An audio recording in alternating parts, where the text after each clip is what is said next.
Hello, hello. Welcome, everyone. This is Tricky Thursday live with Charlotta of Charlotta Pattern Cutting School and myself, Trisha of Creative Costume Academy. We're going to be talking about our favorite sewing and pattern cutting or pattern making books today. Yeah, I've got a whole stack over here too. If you like this sort of thing, please, please, please hit that like button. It tells YouTube that you like this kind of content. It helps spread it out to other people who might like this kind of content, and it really helps us out. If this is your first live you're joining with us, we did take a little bit of a break. Well So deserved, we're Patricia. yes. So it was an intense month last month. I was thinking, I'm like, I'm glad that we took that break. But we are coming back. We usually do these once a month, kind of towards the end of the month. We flip back and forth between my channel and Charlotta's channel. So if you're not following both of us or subscribed to both of us, that would be a good thing to do. I have tagged Charlotta down below so you can go and give her a subscribe. And just to tell you a little bit about us before we dive in, my name's Trisha. I'm owner of Creative Costume Academy. I'm an online pattern making teacher, but I have been working in big theatrical costuming, making costumes for big theatrical productions for over 20 years. That's where all of my experience comes from.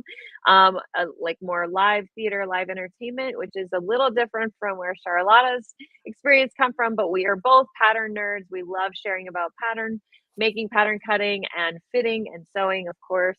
But yeah, and then Charlotta, do you want to tell people about you? Yes, hello, I'm Charlotta. As Trisha said, I come from the fashion side. So I'm originally a fashion designer who then went into pattern cutting and teaching as well. And I first taught actually in real life, I think for maybe 8 years. And now I teach online like Trisha. And I now also do a little bit of, again, I've gone back to teaching, but the writing teaching material, which is very exciting because I'm really passionate about how to help people make their own patterns and how you Yes. do it easy, like read all the sort of thinking about it, and then by the time it reaches you, it should just be really easy and logical and never hard work. I think that's not what I do That's it. right. It should be Yeah. fun. We Yes. wanted both of us are very passionate about sharing about this skill and encouraging you to have fun with it. It doesn't have to be this big, scary, daunting task to learn how to make your own patterns. No, it should be something which sometimes it gets trickier, but should always bring pleasure. By the end of the day, you've achieved Yes. something, which is what I love Yes. about making clothes. It's like in this world, it's the last thing. We might be on different sides of the Atlantic, but it's like we're both doing something with our hands, something you can feel, Yes. something which makes the world Creating. more beautiful, brings joy. Yes. So, Yes. yes. Yes. Yes. All this. Sorry, we're going very philosophical, which I can't even say, so I probably should. So hello to everyone who's here. Hi, Sandra. We see Sue is Yes. here. Jules is here. Hi, Yeah, Wendy. lots Hi, of Laura. lovely Hi, people. Stephanie. My goodness, we have a full house already. We love it. Hi, Cheryl. And seeing Stephanie, I think I had a question from Stephanie, and I put out a question sticker, which you might have seen, asking you book questions, and I had 3 questions. So we're going to answer those in a second before we share our books. But please, if you have any questions, put them in the chat now, or as we're chatting, we will we love to chat with you. So that's the great thing about doing these lives is that you guys can participate in the conversation. So please do, if you have questions, if you want to share about favorite books that you have that maybe we don't mention. Hi, Marta, welcome. Please use that chat. We are watching it and looking out for what you have to say. So you want to start with the questions, Charlotta? Yes, I had 3 questions. One we both found really interesting, which was by Stephanie, which was about books for people who want to get into the actual business, which called the business sides. So maybe working as a pattern cutter with fashion designers or making sewing patterns. Yeah, which is an interesting question. Yes.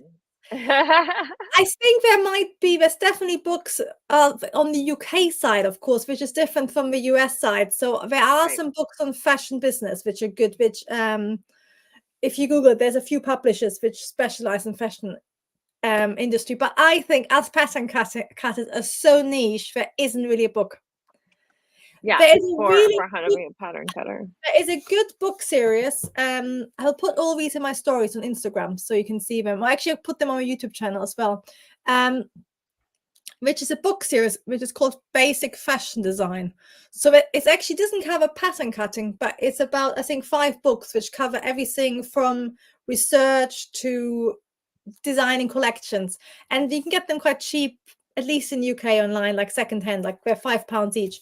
And they're really Ah, good for just knowing the whole process if you want to get into fashion design, like, collections, how does it all work and stuff.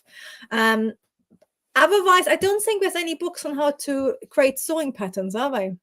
Like commercially, I haven't. I'm sure there are, because especially with indie pattern makers becoming a lot more popular, like in that realm, being an indie Yeah, pattern cutter, I bet there are. I haven't personally looked no. into that, so I don't know offhand. But I know that that has become a more popular, a more desired And look, what or I mean business. But no, but so I'm sure there's someone out there who's written. I have not come across one no. yet, And but I thought also any books basically want to aim at fashion students because they will cover some of the right. business sides, and Tusha will have one. And also they Yes. cover pattern making for industry rather than for yourself, which is quite different. Yes. And Good yeah, one. Charlotta mentioned this one, which is this is my favorite book. I call this kind of like my Bible. Obviously, I use it a lot. Still to this day, I bought it my first pattern making class. It's an old edition. They don't look like this anymore. They haven't updated. This is the third edition. I think we're up to, gosh, I don't even know, like 6 maybe. I actually had the great opportunity to learn from her in person, Helen Joseph Armstrong, pattern making for fashion design. So it really doesn't talk about necessarily like the business side, setting up a business for pattern cutting, but it gives you a really good overall of the basics, and in lots of different, there's children in here, there's a little bit of menswear, there's, starting with your slopers, making lots of different designs. Pretty much every design that I've like, I wonder how to make this shape. There's been some sort of version that will help me get started in this. So this is definitely like my number one. If I had to only pick one book to keep, it would probably be this one. So it's more on the true basics and where to get started with pattern cutting in general. Yes, but it also sort of teaches you the way of pattern making in the industry, which I think in the end, having worked freelance with a lot of Right. different designers, that's what they all have their own way, but it comes down that Yeah. you label your patterns correctly, you use the sort of Right. right format. So something like a Vogue sewing book, we're saying a Vogue pattern cutting book probably wouldn't be relevant because that's aimed at making your own clothes, while you want something which is aimed at making clothes for others. And She says Stephanie she said, has it and it's her Bible right now. Yes. I mean, I can't even how many years I've had that. It's been over 20, probably like 24 years or something I've had that book. And I it's always like right under my table. If I travel and I know I'm going to be patterning, I take it with me. Like it's just my favorite book. So it doesn't really share a lot about the business. I mean, I've been hearing more and more questions about that, like how do you get started in a costume business, or which is what I know most about, or how can we translate this into being an indie pattern maker. It is important. Doing patterns for yourself, making clothes for yourself is very different from making clothes and patterns for others. So but I wish I had an actual book or no, resource it to might be a share, yeah. niche, isn't it? I think there's lots Yeah, of people selling courses for fashion and yeah, business design, but I also think it's somewhere where you start off maybe doing a little bit of freelance work and then you learn right, quite quickly. I think if you know the basics of pattern cutting and how it all yeah. works, no, it's Then it's just kinda learning the business side and yes. adapting it to your specific business, And it's yeah. so dependent on whether, even I imagine in the US, whether you are based in costume, if you're in New York, Los Angeles, there's Right. always like every designer I've worked with is completely different, and you always start at zero to a certain degree. Yeah, yeah, You have the pattern cutting skills. which is a whole yeah, and she says she's loving making clothing for herself, but her dream is to make and sell clothes, so it's a whole other kettle of fish. Now, I do remember, I wanna say like, I want to say like sewing as a business, like a sewing for business book, like that might be easier to find rather than that pattern cutting. information. Yeah. I know that there's some out there that exist. I don't I think also I think have them, but the thing is that a lot of the books are aimed at people who want to sort of do a big collection in the fashion industry or start a big right. company. But I think nowadays a lot of us want to have like a online, and you probably start quite Mhm. small, you make it quite organic. And I haven't seen anything for that. But And also there's Stephanie really less Jackson is rules as such. I'm just looking. Yeah, there's like Stephanie a Jackson fashion. says that is an excellent book that I use for my costuming business when I need to make patterns. Yeah, Yeah. it's just a good one. And then on the contrary, you're either, in my experience, you're either on the Helen Joseph Armstrong team or you're more of a Winifred Aldridge, which is another basic pattern making book, which Charlotta probably has. And Winifred Aldridge is more metric. I think Yes. she So, I English, read, British? I think so, yeah. Yeah, Yes, she is. As I bet it probably was Imperial. I mean, they changed it around in the 70s. And there's about 4 or 5 books which are like yeah, classic women's wear, there's children's wear, men's wear, swimwear, yeah. weddings.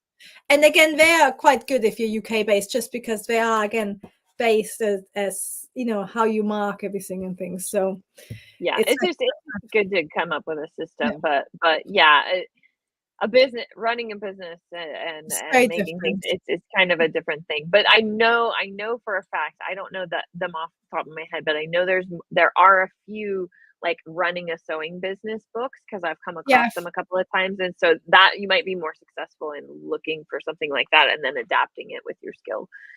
yeah, I've And just I had a talk look. a lot Yeah, about it in my membership as well because I have a lot of people who are kind of in the same boat as you, Stephanie, wanting to make a business with their sewing.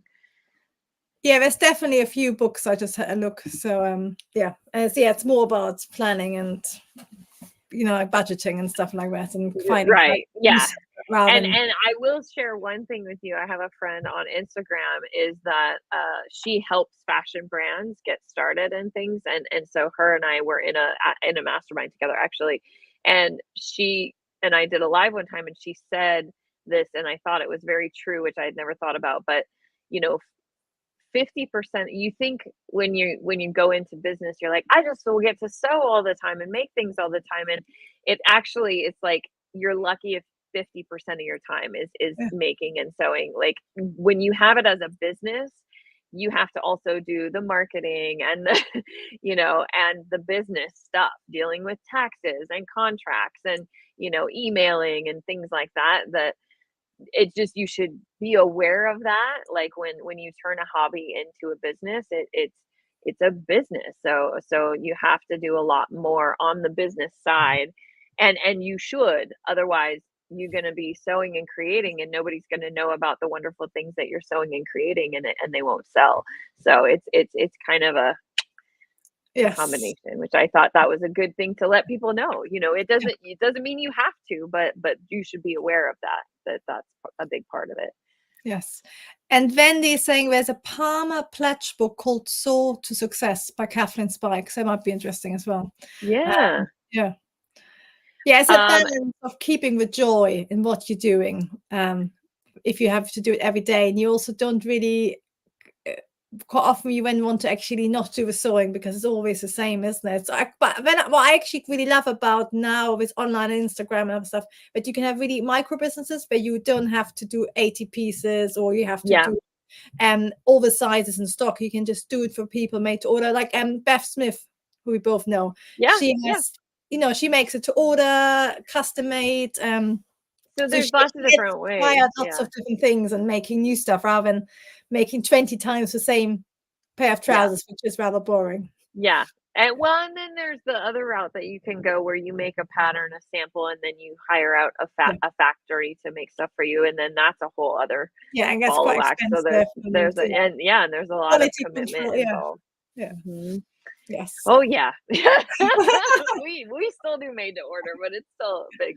Gets big. We just sent out, we had an order for Jersey Boys, was 13 looks, but it was 3 pieces. So it was a bodice and 2 style of skirts for each girl. So, so it's 13 times 3, whatever that is.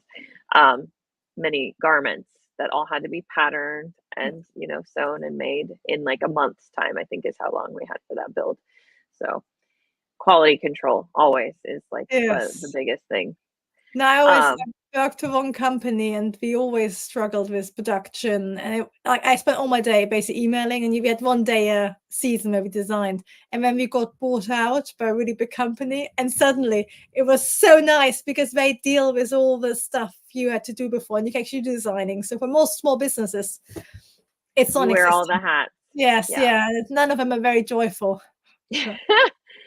I think you got to really kind of be good at time management. Yes, Yeah, you do. and figure it out.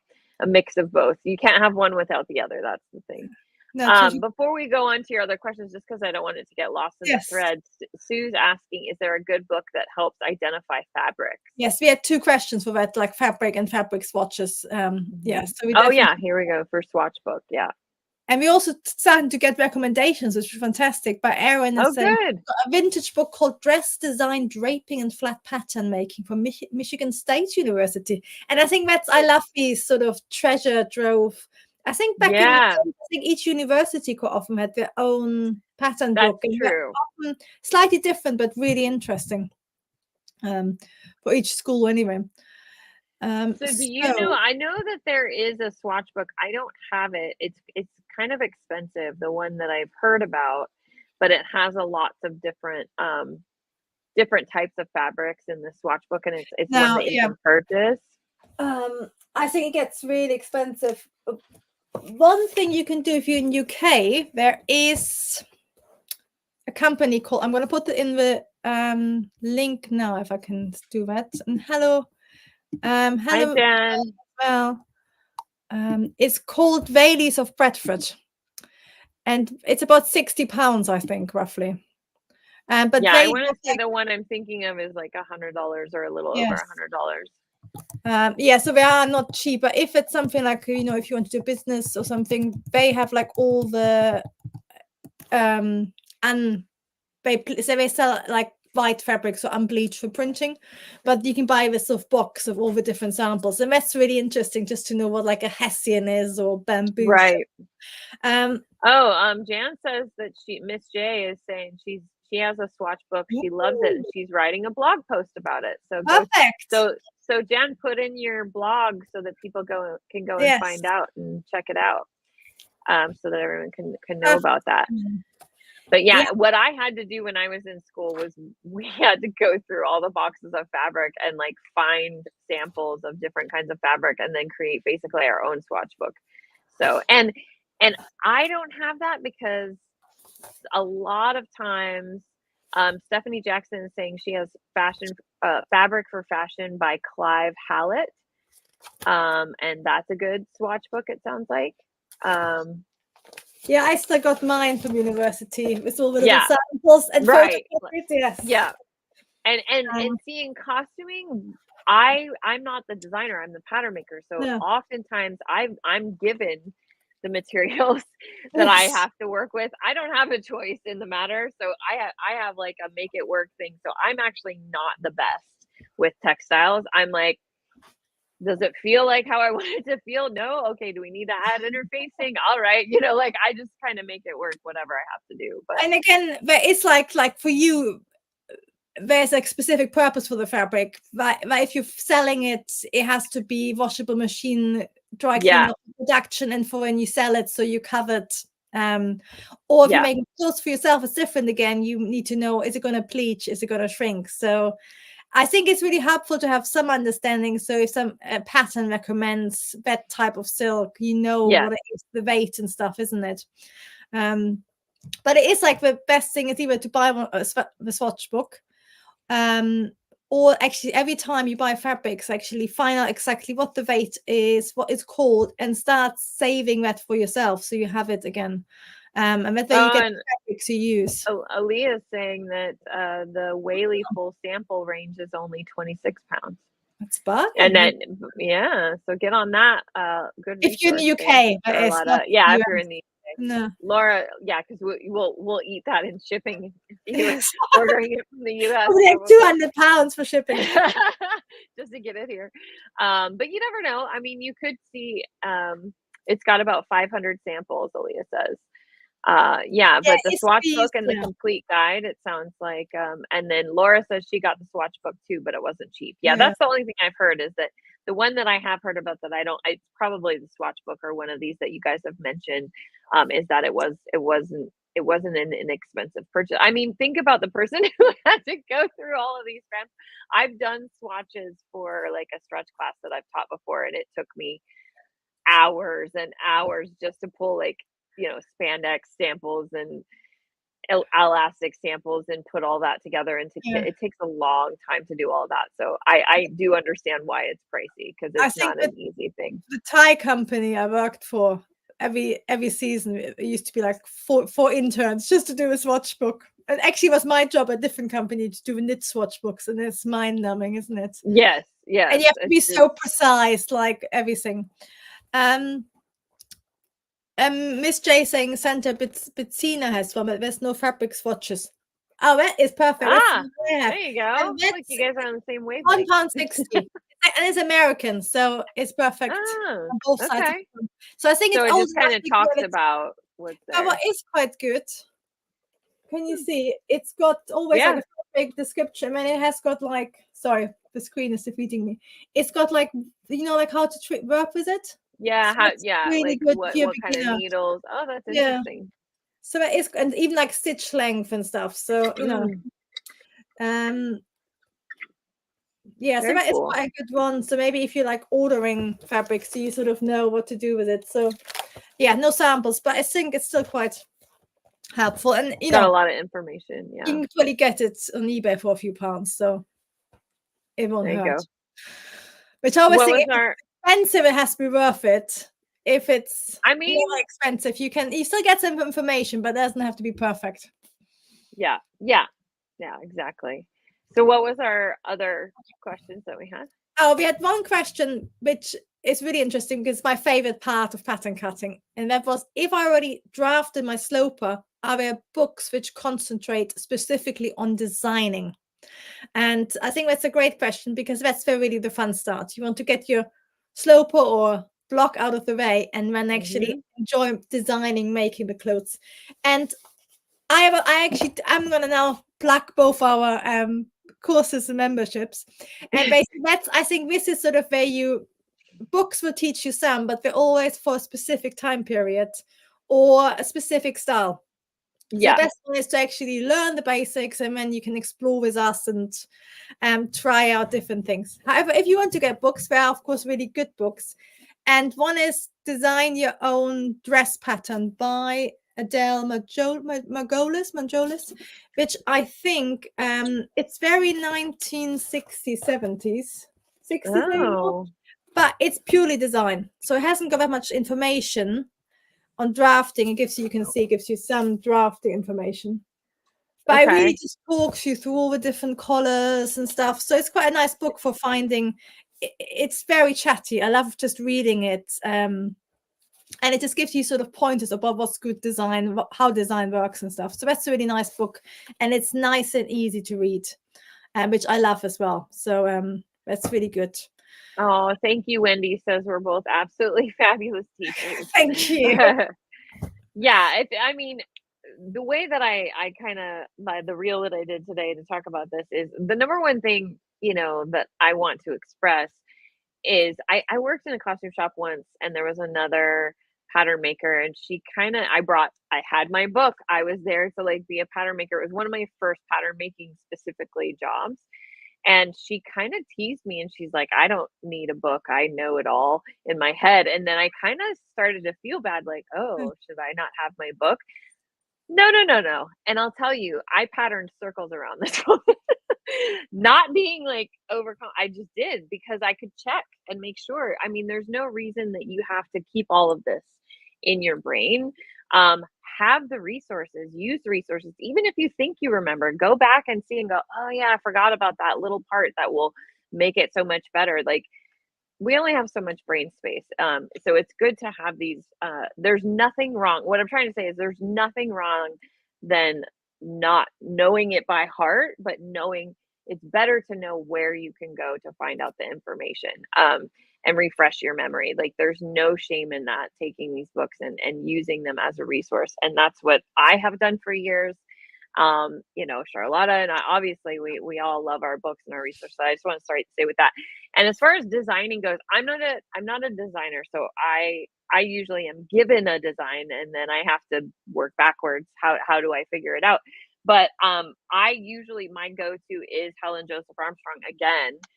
Because there are just so many different styles that she goes into, that you can kind of like, even if she doesn't walk you through how to do all three of these styles, she tells you like the initial way of doing it, and then you can kind of figure, it gives you a good jumping off point for making things.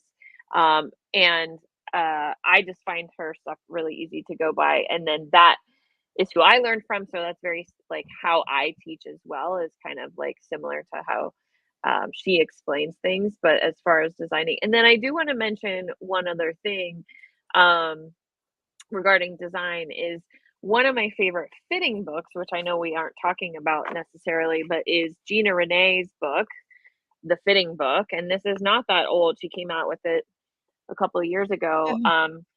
And it's just a fabulous resource about fitting. I don't know the name of the book, but she recently came out with like a design book, yes, like where you can trace off different designs and create different silhouettes. So that's just something I haven't like intently watched it, but I really love the way that she breaks things down, and especially from a pattern maker's perspective. And then making it so fitting alterations are really easy. I can imagine that her kind of design book would be really great as well. No, but I totally agree with you. I think you want all your technical knowledge as such in books. You can always go back, and when your mind is really for the creativity, as you said, right, and exploring, and actually also just like by looking at stuff, you start to figure it out, and then you can go back to the book and say, yeah, a stand collar is normally that height, but if you only do you're the boss. done this way, you're never going to do anything new, because you say, oh yeah, stand collar, always exactly that method. That's really technical way of thinking. It's quite restricting. You're never going to grow or experiment or try something new if you do that. So yeah, I totally agree. I think you can get inspiration. You can learn like both Armstrong and the Marjolis. They give you some good ideas, and then it's just about it's about taking that and adapting it for different things. Yes. And I think that's a general thing that happens the more that you study pattern making, the more that you try different things, is that you start to realize there's similar shapes or similar methods that create that effect. So when you're thinking of something, oh, I want it to look this certain way, or I want a really tall collar that rolls over, or does something like that, you can find maybe a resource that is something similar to that, and so you can take that idea and expand on it to do the unique design that you're trying to create. And that happens the more that you work with patterns and try different things out, that you're going to be like, oh yeah, I did something similar to this, but I wanted to be more exaggerated. I want it to be smaller. Can we do it on the sleeve or in a different place? That kind of thing. Yeah, and I do sometimes get questions like on Instagram, like exactly how do you draft lapel jackets, exact measurements, and it's always like, yeah, there's probably like if you work for Marks and Spencer or Target, they're all exactly the same. But if you're making clothes for yourself, the whole point of it's individual. You can have it exactly how you want it rather than following the rules. You go refer back to the rules, but a lot of the time you can disregard the numbers.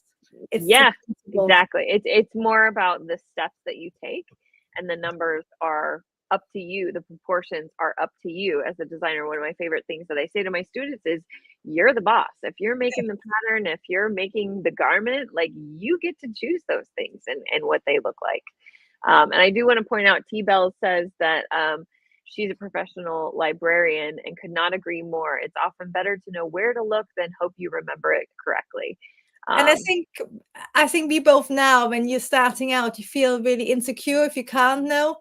If you ever join some of my live Q&A sessions I do for my students, I can't remember half of the time, but I know where to look. Yeah. Anything to do with those specifics. And if you want to go into libraries, I'm sure T-Bells can show us is it the international number? What's the number for pattern cutting? Because I always love it that any library, at least in UK, there's like a code. Like a code where that's that you area. find all the pattern cutting books for that. Ooh, that's like a book nerdy thing. I love it. Yes. Triumph of Individual Style. I think Marta is who that is. It's not a pattern making book, but it's a guide to dressing accordingly to your body type. The authors are Carla, Mason, Mathis, and Helen. So that's good. You know, that's talking more about what styles look good on different body types and accentuate certain things. Well, I find it interesting because each decade has a book like that. So I always find it really fascinating. If you read books from the 50s, from the 20s, what they think of is appropriate to your body shape. You can then see, a vintage style, that works better and stuff. So these books are really interesting to read. I don't know. I don't mean the ISBN. That's a specific code each book has. That one. Right. Each library in the UK at least has like 3 numbers, which tells you what it is, whether it's biography, England, like travel. And then you can go exactly to the section, any library in the UK, and you'll find all the books there.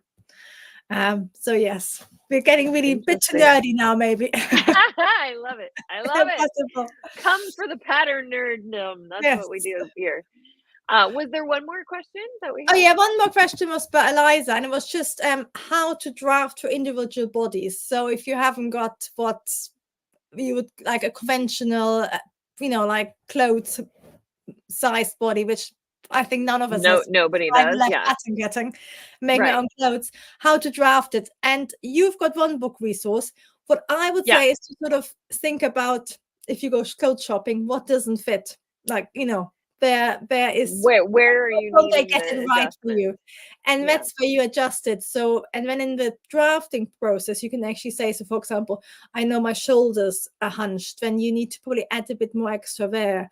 Or if your bust different shapes, your belly different shapes, you can then say, I'm not going to do any fitting there for now. I'm going to just leave that with extra ease, and then I can fit it on myself to actually work for us. And that would work for most drafting books. It's just to know their conventional size. I'll take that a step further to say that I know that both of us agree with this, is that if you spend the time to make sure that your initial pattern, your slope or your block fits, so spend the time getting that to fit your body first, then starting with that to create any design will automatically fit. So because you've started with a sloper that has already been figured out, so starting with your sloper. And not to say that Eliza is fully curvy, maybe she just has one particular area that she likes to change all the time. But if you are a plus size or a curvy figure, Ahead of the Curve by Jenny Rushmore of Cashmere, it's more of a fitting alterations book. But the thing I love about her book is it talks about, different the camera, different shapes and where things are, bust size versus belly size, and what your pattern could look like. I actually had Jenny as a guest instructor in my membership, and she did a fabulous class just talking about how to fit curvy body types. And the great thing I love about this book is it comes with her base pattern. So it comes with slopers included in the book. So if you are, a curvier figure that has more curve than the standard shape, then this might be a great resource for you, because you can start with the sloper. And when she did her class, she talked about the fact that, a lot of basic slopers have very, straight lines, very clean straight lines. When you are like this is a very standard trouser shape, but if you have a more pronounced backside, your shape is going to look different than this. So, and just realizing that if you have, more in the belly, or you have more in the backside, or you have a rounded shoulder, or you have a smaller bust or a larger bust or something that is outside of standard, which most people are, it could look very different than what these standard slopers look like. And being aware that that doesn't mean it's wrong, because if it fits your body, then it's right, and that's what you need it to be. And so your sloper might look different than what these standard slopers are looking like. And then again, focusing on fitting that base pattern to your body, which could take some time to figure it out. Like, I know something that we mentioned, if you do have a larger midsection, a larger belly, like say sometimes even larger than the bust size, that happens as well, then you may not need a dart, going down to your waist. That would be counterproductive, because the whole point of a dart is to make it smaller in that area. And if you're not needing a dart in that area, you don't have a dart in that area, and things like that. So, but then once you have that sloper, any of the pattern books will work. It's just your pattern might look different than some of those that you're going to see in that book.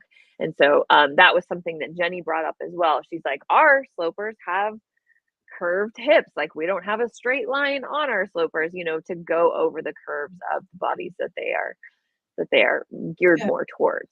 Because most of the blocks and shops and in books, the ones you can buy, are in the end based again for mannequins, so they don't really fit any of us. So but the great thing is, once you got your sloper, you can really like visualize as well, okay, this is how the design will look different, and you actually are really empowered, I think, once you got your own sloper, and you don't have to worry about will it work or not. One of my favorite things, even with the evolution of bodies, Ara says, because as we get older, things sit in different positions than they used to, and then it gets a little bit more complicated because it's not that standard look again. And there was something else I was going to say, but I lost my train of thought. But but I think it's just like, it's the sort of beginning working out might be a little bit more complicated, because you can't just, the pattern won't look like the drawing in the book, but once you got it, it's so nice not having to worry about fitting. That's what I wanted to say, is the number one thing I would say about when students start to learn from me, when they're taking pattern making classes from me and learning even just the basics, it changes your perception of how you see clothing, of how you see patterns. If you are new to pattern making, and that's why my main thing is, I like to give you the slopers and not start with, let's draft a sloper. Let's start with a blank piece of paper and plot points and draft a sloper, because a lot of people who are starting don't even know what a sloper or a block is supposed to look like. And then if theirs looks different, it could be like, this doesn't look like what I'm doing. And it can be a very confusing, hard place to start. But if you, once people start to learn the basics and start to learn the foundations of pattern making, they start to notice how clothes are made. Like, oh, that's a bodice with gathers instead of a dart. That's, a bodice with a collar. Like, you start to deconstruct clothing and identify what the blocks are that they started with, what the slopers are that they started with. And same goes with when you're seeing a pattern shape. Like, I know as a pattern maker, immediately, this is a bodice. That's the dart. Like, there's where the waist is, that's the neckline, that's the armhole, I know that because I've been staring at patterns for years and years. And you eventually start to develop that skill as well, the more that you do it, and you will see it for your shape. You'll be able to see what, like, that body tape, what their flat pattern is going to look like. But that's something that is learned over time through learning pattern making. Practice, isn't it? And looking, because it's sometimes, when somebody with like tailors or shops where they sell clothes and have been selling for 30 years, and we can look at somebody and we can tell exactly what size they are. Absolutely. And I think that's just because you've looked again and again, you say, oh yes, that's the size. And the more you learn about your own clothes, you can start looking at clothes and actually think, that won't work because I know the proportions won't work, or the shoulders is completely wrong, or the armholes. But you need to look and experiment and work it out and try it on again, try out stuff. So I totally agree with you. And just going back to a chat, we had lots of nerding out, and we all agreed it's the Dewey Decimal System, which is great. Yes. And 646 is for pattern cutting, and 740 is for fashion. and you can go into any library, and you just need to look at that section, and you get all the books. Thank you, fellow pattern nerds. We love you for that. And then, yeah, continuous drawing is asking, this might be off topic, but so many books have vague info about armhole depths. It seems to be a generational thing. Often older books mention longer armhole depths in the back. Interesting. I have some things to say about this. Do you have any thoughts on this, Charlotta? Yes, I think quite often older drafting systems, especially German ones, they have bigger armholes. Bigger, really? Yeah, and like wider sleeves. So even actually even Winifred Aldrich has quite a loose fit for that section. But yeah, I think the whole thing, the armhole, you have these guide holes, and when you draw it, that is really vague. But again, I think it's as Trisha say, you have to look at lots of armholes to work out what works for you. And when you can spot quite clearly after a while that is wrong. But in the beginning, it is quite hard, because the easiest would be to actually take a well-fitting garment and trace it through or cut it out. And that's how you will find Luterlo. Luterlo is its own ball of wax. We can talk about that. But I wanted to see if she had it in here, because it also depends on, it's a fitting thing. Armhole depth and armhole shape is kind of a fitting thing. It's also different. Is it sleeveless or has it got sleeves? So I just did something on my website, but it's the whole thing with I think by seeing how many different systems there are, like Luterlo, I think the Japanese has one. You can tell it's something which is quite contested, and people can't actually there isn't basically a clear-cut answer. It's just, it is quite woolly, and it goes back to that thing. It's like the steps are the same, the numbers might be different, right? And it depends on how you want it to be fitted, and what the body is that you're fitting it onto. As far as like my shoulder to bust measurement is not going to be the same as Charlotta's, is not going to be the same as Sue's, is not going to be the same as somebody else's. So to say that the shoulder to bust point measurement always needs to be 8 inches is not true for every person. So same with armhole depth.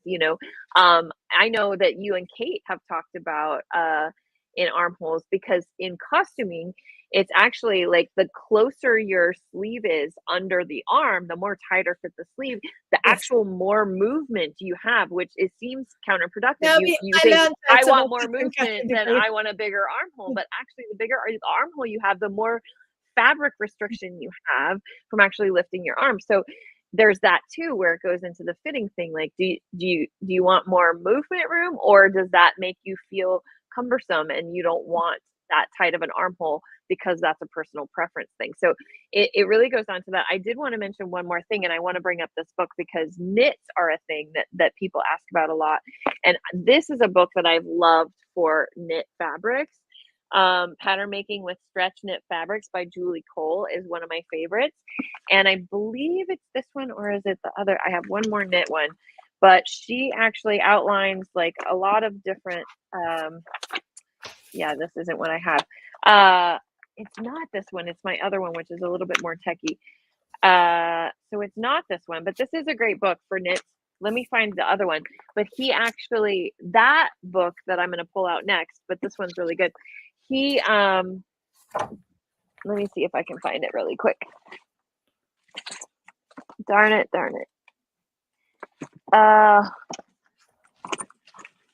Oh my gosh, I can't find it right now, but it's another knit book that I have, and it's more written for computer drafting, which I do mostly hand drafting.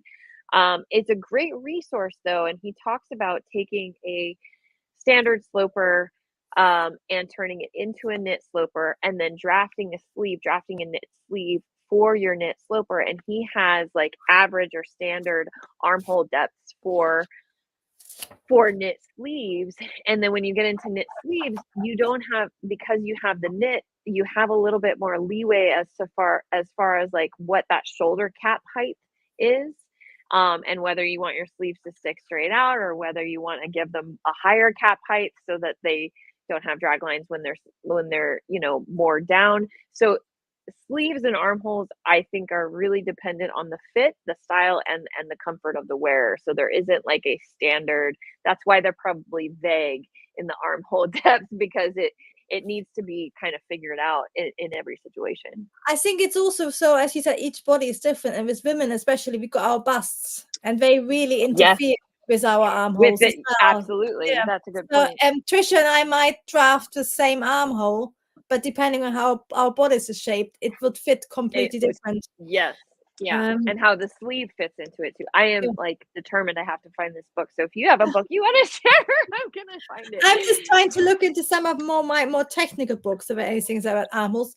But I think again, the sleeves is a bit like what we said with slopers. It's to actually look at lots of different sleeves. It's like Trisha says, like, why does that sleeve not let you move? And it is the whole thing. The first time I spent years making my armholes and my sleeves really low. So I would have like air, I wouldn't get hot. And you then have to actually learn, yeah, but what happens? Why can't you lift your arm anymore? And that whole thing about the tighter the arm or the more movement. The first time I sort of realized it, that really blew my mind. And if you look at you work at using quite a lot of high fashion where you have actually a really tight armhole, and then the Ugh, sleeve fits beautifully, but it's so quite frustrating. different. Um, It is not yes, coming to Stephanie me. saying Oh, costuming is so oh, different than traditional costuming. Oh, she's got it. aha! I know where it is. I had it in a bag somewhere not work because the last sewing gig I did or patterning gig I did, I brought it with me as a resource. This one, Keith Richardson, Designing and Pattern Making for Stretch Fabrics. So this one is a really great book. I highlight my favorite things. This is the one, like I said, it's really kind of meant, and here it is, armhole depth. So there's like a chart that he gives for average armhole depth, depending on see the shapes of how these sleeves are laying, kind of depends on the shape of the sleeve and the depth of the armhole. So that's what I was losing my mind. I'm like, where is You this finally found it. I found it Um, anyway. yeah, I've got one very technical book, which has got sizing, pattern construction, grading, and they have got lots of information as well. But again, it's for conventional sizes Yeah, rather than our own bodies. So the whole point when you make your own, your armhole might look completely different, but it will work for you. yeah. And Stephanie was asking about pattern cutting for negative ease. So I will mention both of your Yeah, these books. are both really good. I would say this one's a little bit more easy to follow, and has some really great information in. So again, this is pattern making with stretch knit fabrics, and it has a whole intro. I believe this is the book. Between these two, these are my two like knit resources for patterns that I use the most. I believe both of them start off with, I'm going to just know that they do start off with amount of stretch, how you calculate that amount of stretch, how that shows up in your pattern. So it's really a difficult thing when you're working with knit fabrics because every knit fabric stretches slightly differently, a percentage, and has so much negative ease, how you calculate that and all of that. But yeah, and then this other one is Designing and Pattern Making for Stretch Fabrics by Keith Richardson. Both of those have a lot of information on how to calculate for negative ease, and it's really dependent on the fabric that you're using, and so how to kind of evaluate that and turn use that information in the patterns that you're creating. And then it says, make me think of critics I see about bust starts, like the law is your bust start must be 1.5 inches from the apex, when actually it depends so much on your intended style. Absolutely, Stephanie. Yeah, like those rules like that, I just really shy away from because it's not true for everyone across the I think board. you And can then people try to fit into that no. mold, and that's not what their body is telling them. And so I have a more intuitive approach, like, let's get close, not stress out. Let's do a fitting, and then figure it out in the fitting, and then that's the most accurate way. Like, why worry stress yourself about all these numbers or that it has to be this much away. And I mean, there's general rules that help you get close, but in the end, how does it feel when you're Sure. wearing it? How does it fit when it's on you? Um, and then I wanted to mention one other thing about costuming and sleeves. It is rare. It is rare that I do not incorporate a gusset into every sleeve that I make for stage for movement purposes. And what a gusset is, if you're not aware, but it's like a diamond or a football shape that if you bought something that didn't have a gusset, you could add in by adding a piece like a football shape or a diamond shape. And what that does is it closes up under your armpit when your arm is down, and it's allowed to open up when you lift your arm. So it gives you a wide range of movement, while still keeping the armhole not, like under there, but more comfortable.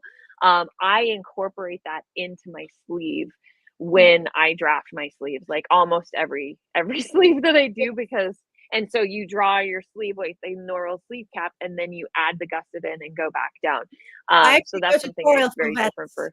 where I demonstrate on a dress. And the great thing is you can edit if you drafted something, you worn it a few times, and you can't move enough, you can add it on. And you can also edit for Yes, trousers. If it's the yes, same, whenever you trouser make, you have gussets as lots of well. movements. That extra movement, Yeah. yeah, And yeah. it's really important, because if you ever using commercial sewing patterns in fashion, the general rule I learned is that basically a good sleeve, you can lift your arms to bust. Yes, It's actually yes, not a that much. regular sleeve. And then it And starts really pulling up your garments. So yeah, because you and then what are that does, if you active. have a gusset and you lift your, and I don't have sleeves on, but if you don't have a gusset and you lift your arm, your whole shirt, your whole top Yeah. is going to go up at a certain point. That's just how it Yeah. goes. And Miss J says that she noticed them when she watched Hamilton. When you start to know these tricks, you're going to start to see them again, like Yeah. understanding that. It's called Continuous Drawing said, I found a tailoring site on YouTube which showed a square off bottom called a musician's cut. Yeah, there's all these. Yeah. And then somebody else, Stephanie Jackson, said costuming is very different Yeah. than traditional construction. Absolutely. We build things completely different because it's for different purposes. And I'll mention one more thing about sleeves, and this is why it's just you can't have these generalities because it depends on how you're using them. So I worked with some ballroom dancers for a while, and we actually, and they're always like this. They are constantly like this. This is their normal posture. So if we purchased blazers, and coats which have shoulder pads, and then when you're doing this, it's like all up in your ears. So Like Adam's how family. yeah, it's kind of what we had to do was you could do one of two things. You either shorten the cap height on, so like if it already exists, you shorten the cap height and add a gusset under, because that's where you need the space and you don't want that extra bunching, so that it can just sit there. And actually one of the stitchers that I had hired said that she had worked on Dancing with the Stars, and what they did was they turned the sleeve around.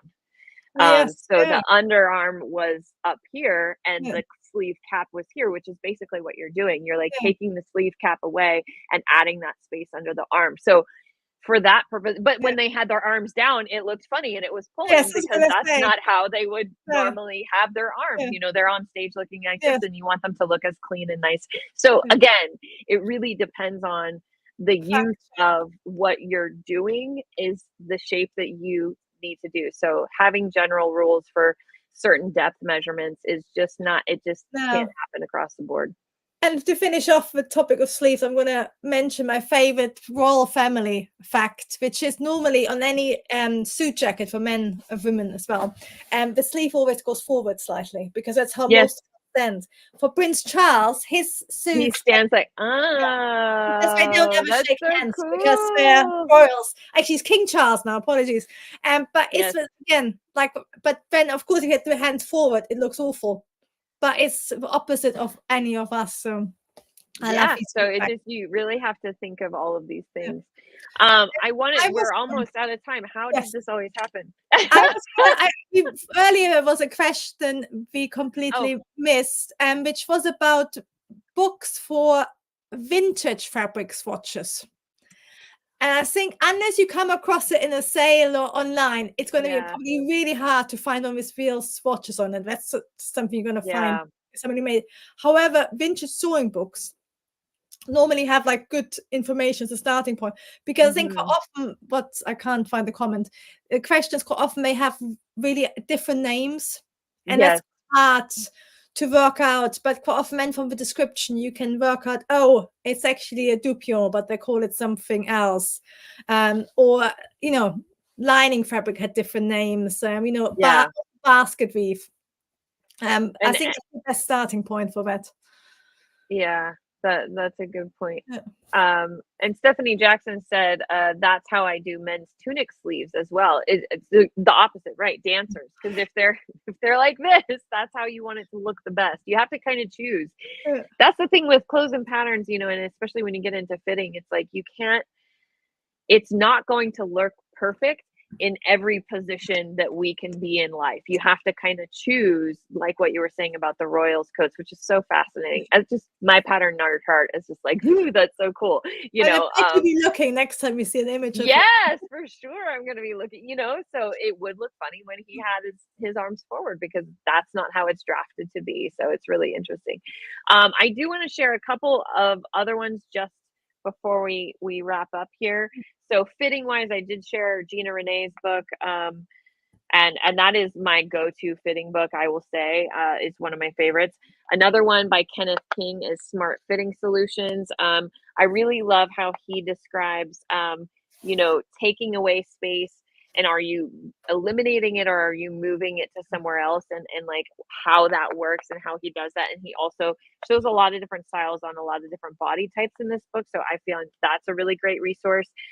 If you are new to pattern making, pattern cutting, and you're a little bit afraid of it, Mimi G's styles book, Make It Yours with Mimi G. I actually helped her to write this book. I did all of the pattern adjustments for her, and then she did them.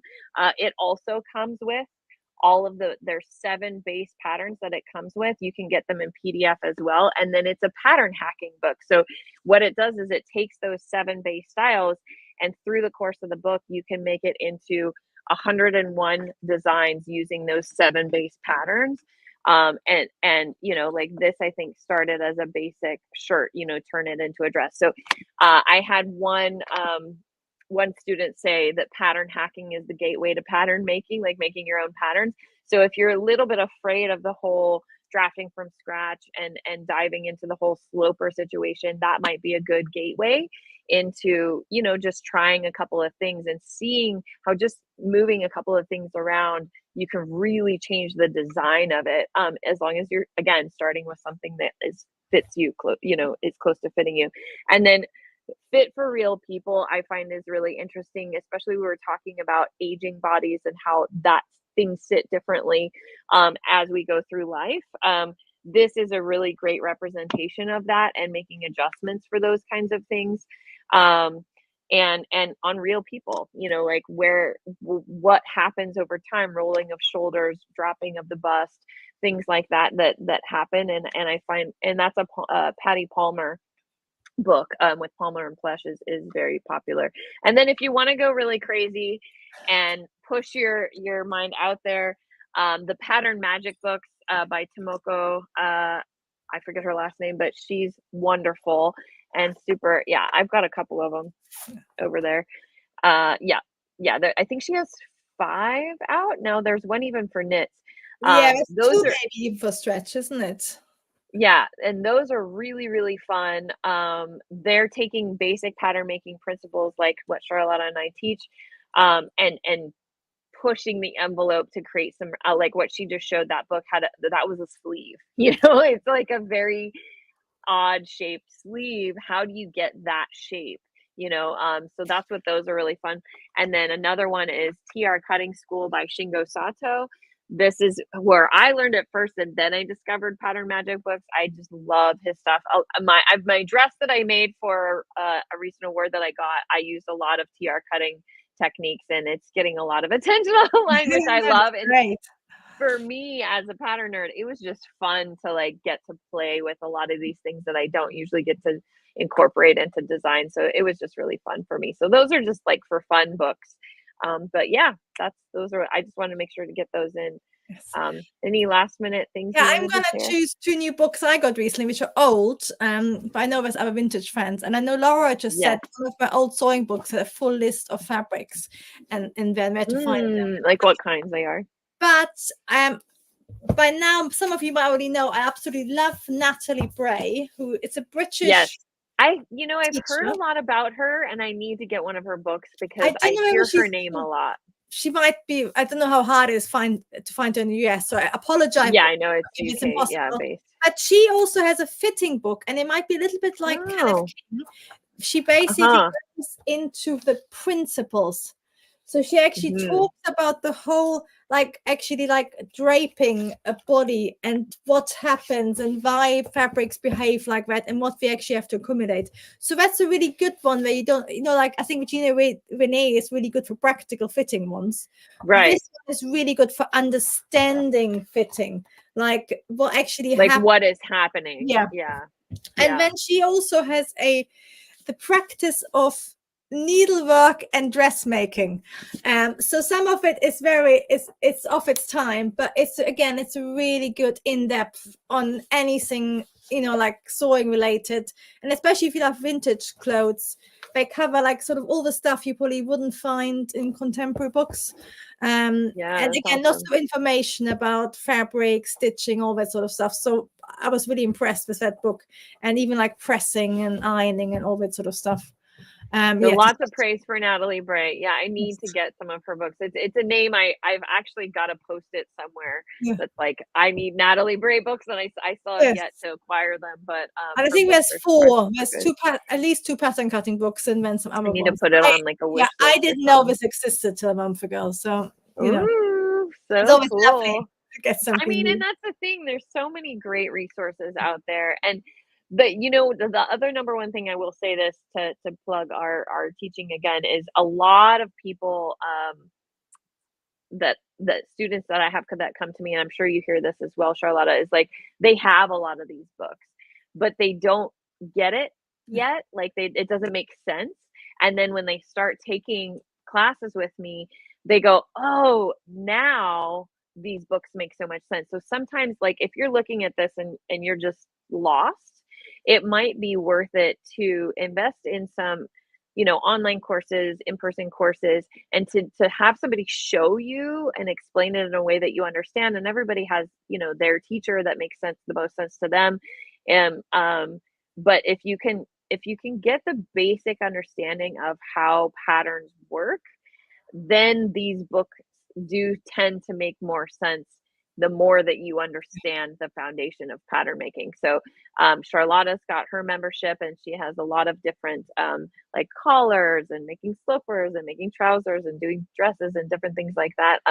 And then I also have the pattern place, and we have pattern making academy that starts with that core understanding, and then these books are so much even more valuable because you're like, I understand the basics, and now this is just telling me how to push that a little bit further. So And I think it goes for pattern cutting, especially. I had few pattern cutting books, and I didn't really get it until I learned it from real people. Like, what does it yeah, actually mean? Because a lot of them, the books, like blocks, I didn't really get it all. There was like, right, like with the importance and of the them. Yeah, designs are really specific, and I never wanted that design. And then you sort of think, right, do I have to do it? It's only until you learn with somebody and they say, yeah, but this is only a suggestion, you can do it this way, but you actually right. understand how it all works, isn't it? So I It's totally not agree with you. so precise so it's an interesting way to teach because nobody's bodies are the same.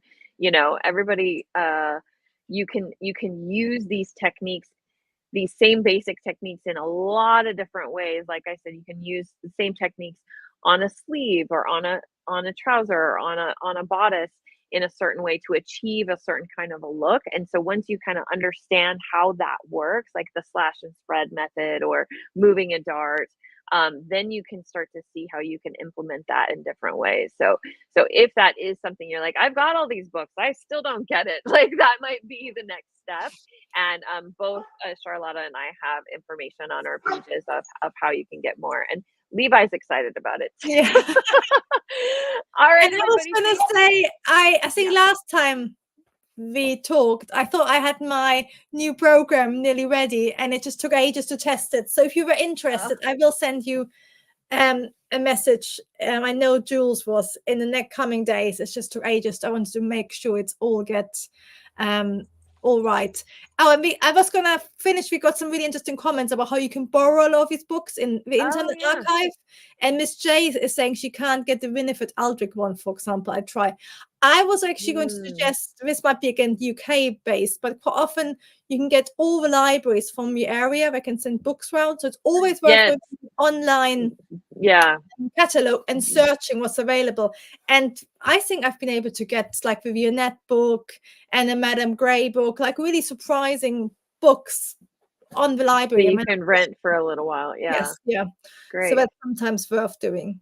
Well, this is always so much fun, you guys. These hours just fly by. We love hearing from you. Thank you so much for those of you who are here live. If you're watching this on replay, thank you for watching it on replay, because we just really enjoy it. We could literally go on for hours and hours talking about books and patterns. It's gonna be 6-hour streams. All pattern cutting all the time. Maybe we need a TV channel. So if you love this sort of thing, we need to talk about dates, because next month is a little crazy for me again too, but we usually try to do these once a month, usually on a Thursday, usually at the same bat channel. And it does go back and forth between my channel and Charlotta. So if you're following both of us and subscribe to both of us here, it's great. We're both also very active on Instagram. I'm creative.costume.academy on Instagram, and Charlotta _pattern cutting school on Instagram as well. So follow us over there, chat with us in the DMs. We both love hearing from you, and we'll see you next time. Thank you so much. Thank you so much for joining us. Bye. Bye-bye.